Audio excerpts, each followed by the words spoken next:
Olá! Na aula de hoje, nós veremos o padrão de codificação que será utilizado em toda a disciplina. Um padrão de codificação nada mais é do que um conjunto de regras que são utilizadas nos códigos escritos para facilitar a organização e leitura. Então, durante todo esse nosso curso aqui, vocês devem seguir, sempre que escreverem um código, o padrão de codificação definido nesses slides. O nosso padrão de codificação definido aqui, ele é composto por 10 regras que estão listadas aqui abaixo e serão discutidas em detalhes nos próximos slides. Nos primeiros slides, eu trago um caso que aconteceu em 1996, que foi a explosão do foguete Ariane 5, o foguete europeu Ariane 5. Esse foguete ele explodiu 40 segundos após o lançamento, causando uma perda de 500 milhões de dólares. Felizmente, nenhuma vida foi perdida nesse acidente. Então foi feita uma investigação para descobrir o porquê ocorreu o acidente, a explosão desse foguete. Então vários especialistas de vários países foram convidados para essa investigação. E observou-se que o sistema de navegação inercial, mais especificamente o software desse sistema, causou uma exceção devido a uma conversão incorreta de um número real, um número em ponto flutuante de 64 bits, para um número inteiro com sinal de 16 bits. O número em ponto flutuante era maior do que o que poderia ser convertido para um número inteiro de 16 bits. Portanto, a conversão ocorreu de forma incorreta. E como esse sistema de navegação inercial ele é responsável por identificar a orientação do foguete, o foguete perdeu a orientação e acabou explodindo. Então, a causa da explosão, do acidente, foi devido à perda total de atitude de orientação do foguete. 37 segundos após a sequência de ignição. Isso mostra uma falha no processo de teste do foguete. Essa falha nessa conversão do ponto flutuante para um inteiro no sistema de navegação inercial poderia e deveria ter sido identificada nos testes. Então isso demonstra uma falha. Interessante que em outras partes do software do sistema embarcado que controlava o foguete, onde havia essa conversão, havia um teste para identificar se o número em ponto flutuante estava dentro do limite do número inteiro. E numa parte específica do código não foi feita essa verificação, o que causou a falha e a explosão do foguete.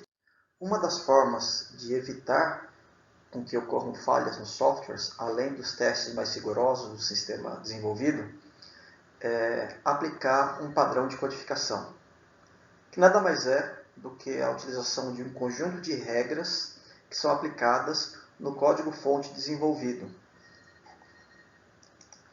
O padrão de codificação ele normatiza a maneira de escrever o código-fonte, visando melhorar a qualidade do código produzido, e também é muito importante porque facilita a comunicação entre os engenheiros de desenvolvimento e os engenheiros de software.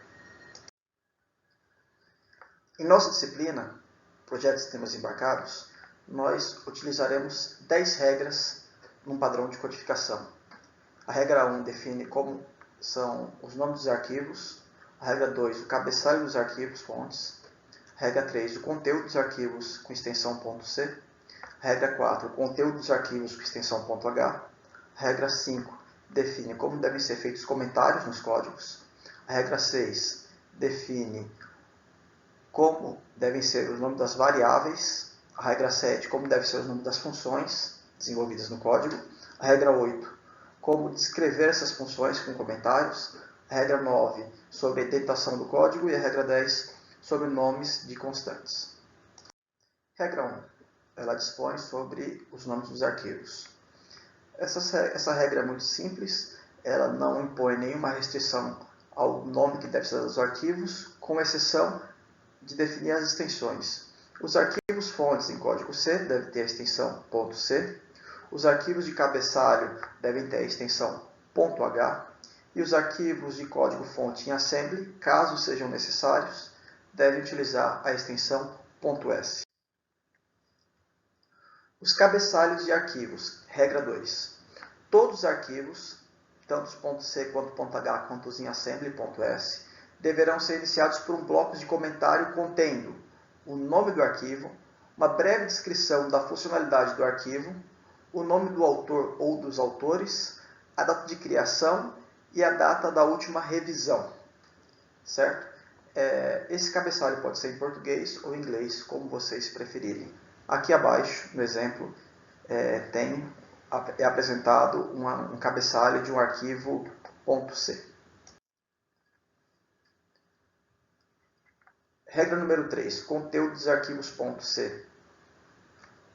Os arquivos .c devem ser escritos respeitando a seguinte ordem de sessões. Primeiramente, deve ser colocado o bloco de comentário, descrito na regra 2. Em seguida, devem ser incluídos os arquivos de cabeçalho, os arquivos .h, os includes. Em seguida, devem ter os defines e os typedefs, as definições de tipos do usuário. Em seguida, declaração de variáveis globais ou de externs, variáveis globais externas ao arquivo fonte que você está usando. E por último, devem ser descritas as implementações das funções. A regra número 4, ela define o conteúdo dos arquivos de cabeçalho, os arquivos .h. Como vocês já sabem, os arquivos .h eles são incluídos nos arquivos .c e eles trazem, entre outras coisas, a definição do protótipo das funções. Um dos problemas quando se trabalha com arquivos .h é tentar incluí-los mais de uma vez no programa. Se você tentar fazer um include duas vezes ou dois includes do mesmo arquivo .h, ocorrerá um erro de compilação. Então, para evitar isso, é utilizado essa diretiva de pré-compilação, o if and def e os defines, dando um nome para o arquivo .h, certo? Definindo esse arquivo .h, e sim uma segunda, e aqui no interior, entre essa linha aqui 2 e a linha 4, é colocado o conteúdo do arquivo .h. Se em algum outro momento, algum outro arquivo .c tentar incluir um arquivo .h que já foi incluído, certo? Esse primeiro if and def será falso e não será feita a inclusão do código entre esse define e esse endif. A regra número 5, ela define os comentários. É uma regra muito simples, ela apenas estabelece que você deve colocar no código fonte os comentários relevantes para que seja possível entender o que foi feito. Isso é muito importante para vocês. Peço que vocês usem exaustivamente comentários nos programas de vocês para que facilite a interpretação. Isso será levado em conta na avaliação do projeto. Portanto, deixem claro, através de comentários, o que cada parte do projeto de vocês faz. Isso é muito importante em projetos feitos em grupo, para que um outro programador consiga entender o que foi feito por outra pessoa. Regra número 6, nome das variáveis. Essa regra define somente que as variáveis incluídas nos arquivos .c devem ser iniciados com um prefixo que indica o tipo de variável, em minúsculo, seguindo a notação do Camelo. A notação do Camelo você colocar se uma variável composta por várias palavras, não deve ter espaços, nem underline essas palavras, as palavras devem estar juntas, mas a primeira letra de cada palavra deve ser grafada em maiúsculo e as demais em minúsculo, certo? E essa regra também define se a variável do tipo assign int, eu devo colocar o i minúsculo no início o nome da variável, seguido o nome da variável que quiser, utiliza a notação de camelo, ou seja, pitch, primeira letra o P maiúsculo, e gain aqui também junto com o G em maiúsculo. Então, para cada um dos tipos aqui da linguagem C, char, unsigned char, int, unsigned int, long int, seja lá quais tipos você utilizar, você deve colocar um prefixo que nada mais é do que a primeira letra aqui, ou as primeiras letras dos tipos. Nome das funções, regra número 7. Essa regra é bastante similar à regra número 6, que define como deve ser feito o nome das variáveis. Então ela define basicamente que você deve utilizar também a notação do camelo para descrever o nome das funções.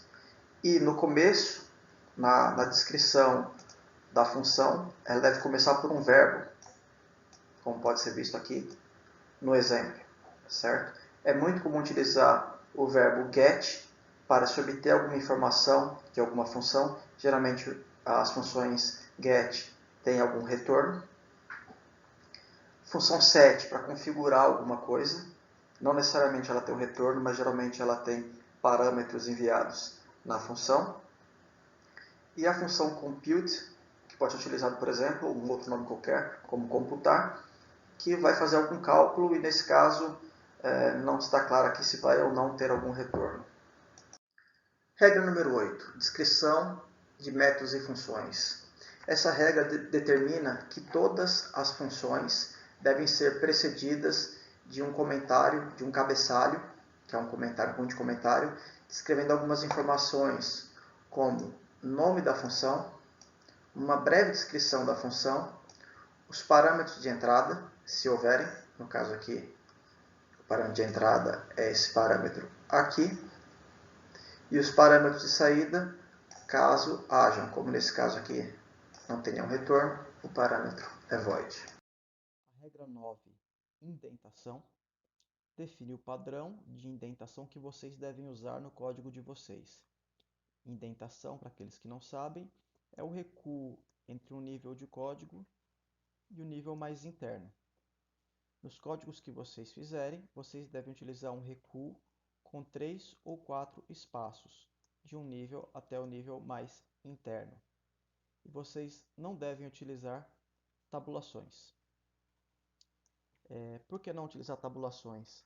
Em alguns editores de texto, o tamanho da tabulação fica diferente, o que causa um desarranjo na organização do código. Perfeito? E é muito importante que vocês indentem muito bem o código de vocês para que facilite a leitura. Então, tomem bastante cuidado com isso.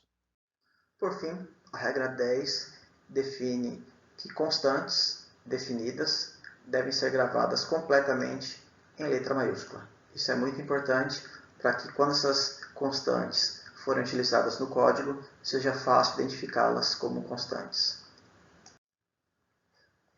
E aqui tem uma sugestão de codificação. Isso aqui não é uma regra, mas é muito recomendado que utilize. Isso vai facilitar a vida de vocês. Um erro muito comum em programação em linguagem C é quando se faz um teste condicional de igualdade, colocar só um igual no lugar de dois iguais. Então, isso seria um igual, vocês sabem que em linguagem C é um comando de atribuição. E não dá erro de compilação, só que o código não funciona como esperado, porque não é feita uma comparação. Então, para evitar esse erro, eu recomendo que vocês, quando forem fazer uma comparação de igualdade de uma constante com a variável, colocar a constante do lado esquerdo e a variável do lado direito.